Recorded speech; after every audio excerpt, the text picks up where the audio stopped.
Alright, back with another review. Yeah, it's been a while since the last time I did an album review, and today I'm not taking a look at an album. Still, I'll be reviewing a soundtrack. Yeah, today's review is on The Crow, original motion picture soundtrack. As the name implies, the soundtrack to the dark action film from '94 called The Crow. I'm not going to get too much into the movie, but I will say that it's an amazing movie. I definitely recommend it. Anyways, this soundtrack was released on March 29th, '94 under Atlantic Records and Interscope. And the soundtrack mostly touches upon alternative rock, gothic rock, alternative metal, industrial rock, and even groove metal. It's interesting to note that some of the songs on the soundtrack are actually covers of other songs. I'll get to that when I talk about the songs. Speaking of which, let's discuss the songs. And the soundtrack starts with "Burn" from The Cure. And it actually makes sense why this song is on the soundtrack, because I read that the original comic series had influences from both The Cure and Joy Division. More on Joy Division later.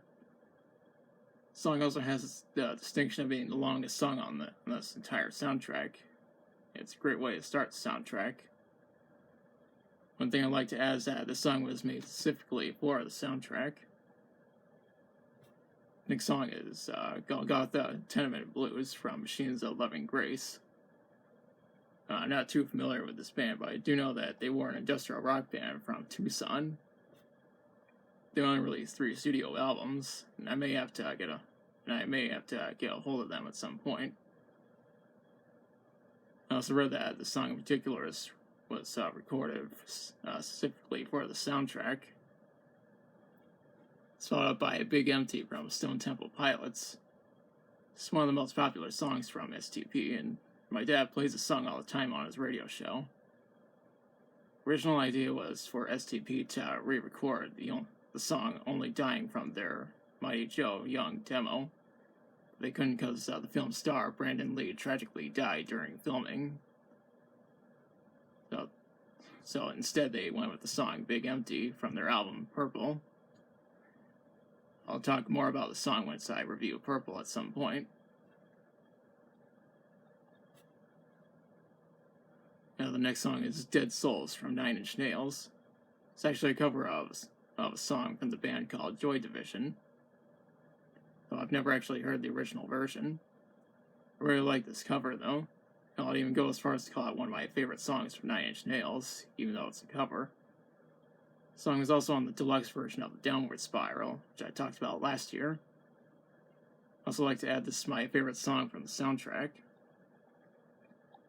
As that is Darkness from Rage Against the Machine. I briefly talked about the song when I discussed Rage Against the Machine's self-titled debut album last year. The original title was Darkness of Greed, which is only a demo. This is the re-recorded version, which is just called Darkness.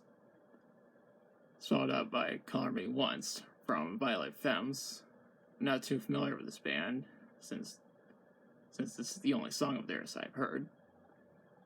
The next song is Ghost Rider from Rollins Band. It's actually a cover of a song from a band called Suicide. I've never actually heard the original version, but I really like this cover. And that is Milquetoast from Helmet. Now, there is another version of the song, but it has a different spelling. The other version is on the Milquetoast single. I may get to that if I decide to review material from Helmet.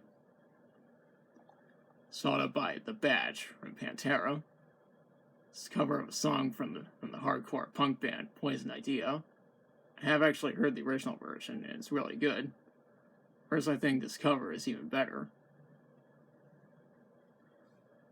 I'm actually planning on reviewing material from Pantera in the near future, so look out for that.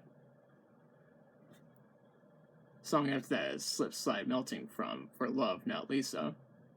I'm not too familiar with this band, since this is the only song of theirs I've heard. Yeah, this is a good song. It's followed up by After the Flesh from My Life the Thrill Kill Cult.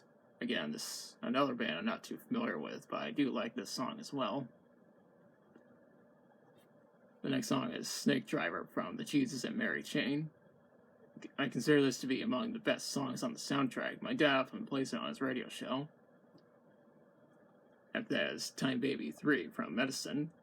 It's actually a re-recorded version of the song Time Baby 2, although I haven't heard that song. The soundtrack ends with It Can't Rain All the Time by Jane Siberry. The song in particular was co-written by Jane herself with help from Graham Revelle, the film's composer.